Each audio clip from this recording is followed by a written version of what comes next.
बोलिए श्री सीताराम जी महाराज की जय। श्री गुरु चरण सरोज रज निज मन मुकुर सुधार, वरणम रघुवर विमल यस जो दायक फल चार। बुद्धिहीन तन जान के सुमिरो पवन कुमार, बल बुद्धि विद्या देव मोह हरो क्लेश विकार।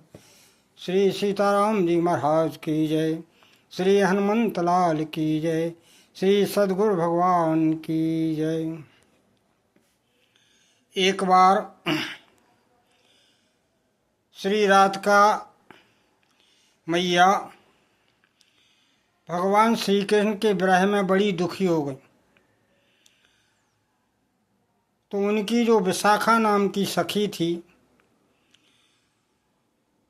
उसने बहुत प्रयत्न किया, लेकिन श्री राधा जी किसी तरह भी सुख को प्राप्त नहीं हो रही थी। तब विशाखा जी श्री राधिका जी को लेकर के यमुना मैया के पास आई, सारी बात यमुना जी को बताई। तो यमुना मैया ने श्री राधा जी और विशाखा जी को अपने जल में सूर्यलोक में अपने पिताजी के पास पहुंचा दिया।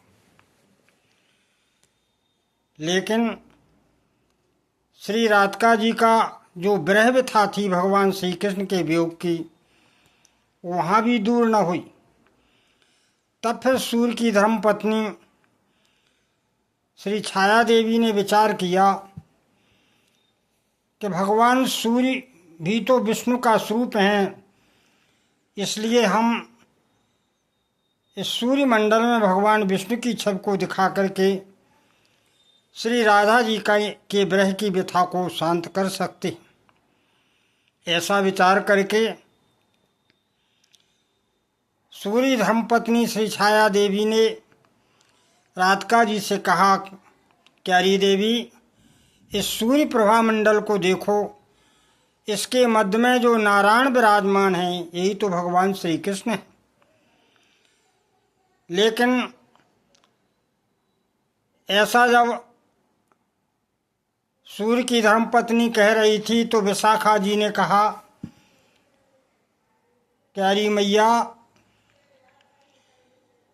अरे देवी, भगवान श्याम सुंदर भी यदि अपने सारे ऐश्वर्य और माधुरी को लेकर के यदि चतुर्भुज रूप में आए तो भी राधा जी की व्यथा दूर नहीं होगी।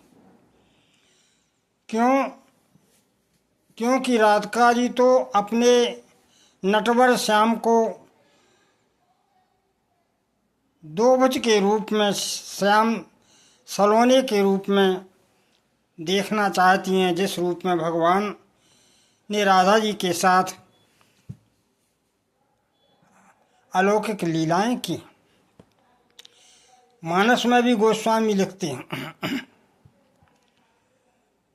निदरई सरत सिंधु सरबारी, रूप बिंदु जल होय सुखारी, रूप बिंदु जल होय सुखारी।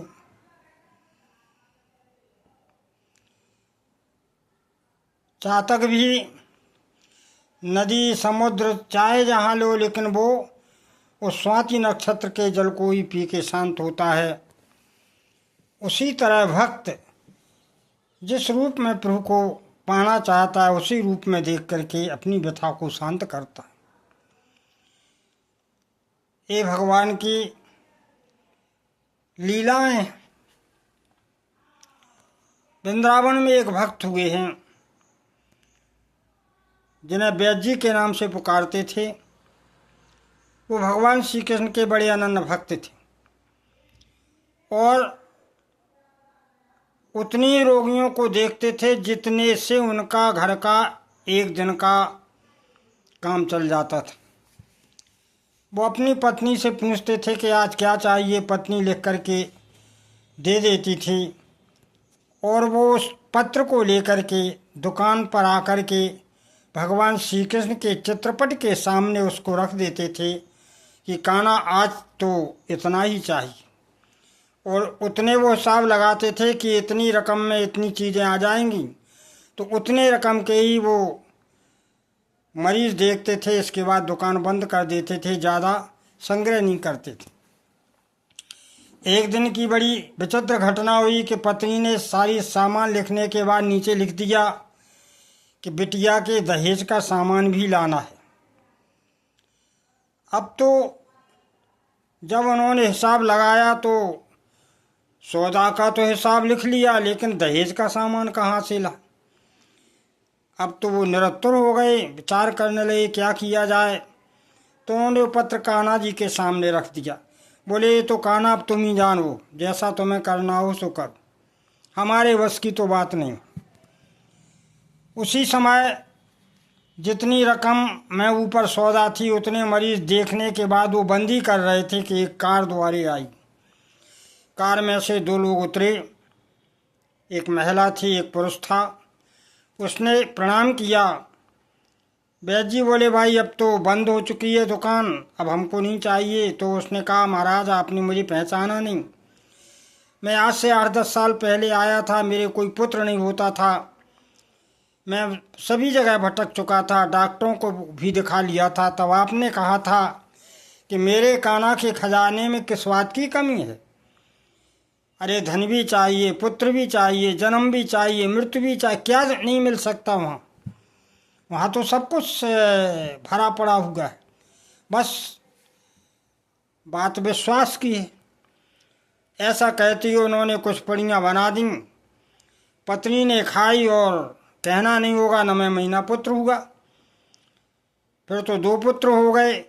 तो आज आकर के बोले कि महाराज हमारी भांजी की शादी थी, हम तो इंग्लैंड में वास करते हैं, हमारी भांजी वृंदावन में रहती है, लेकिन उसकी दहेज के सामान हमने ले रखा था क्योंकि हमने ही उसकी कन्यादान का विचार किया था।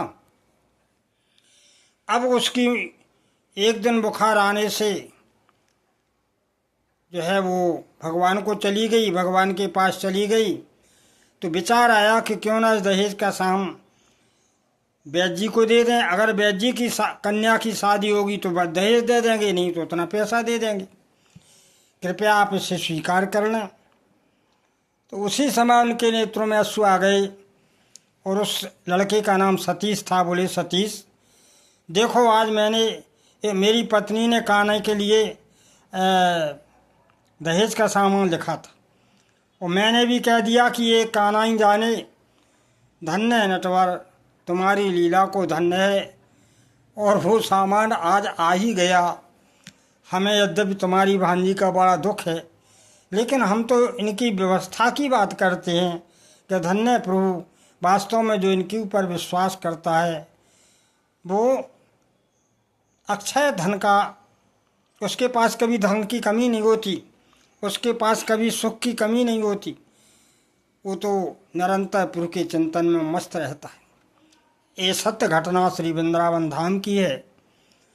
तो इस तरह भगवान की शरण में ही जाना जीव का वास्तविक लक्ष्य। बोलिए श्री सीताराम जी महाराज की जय।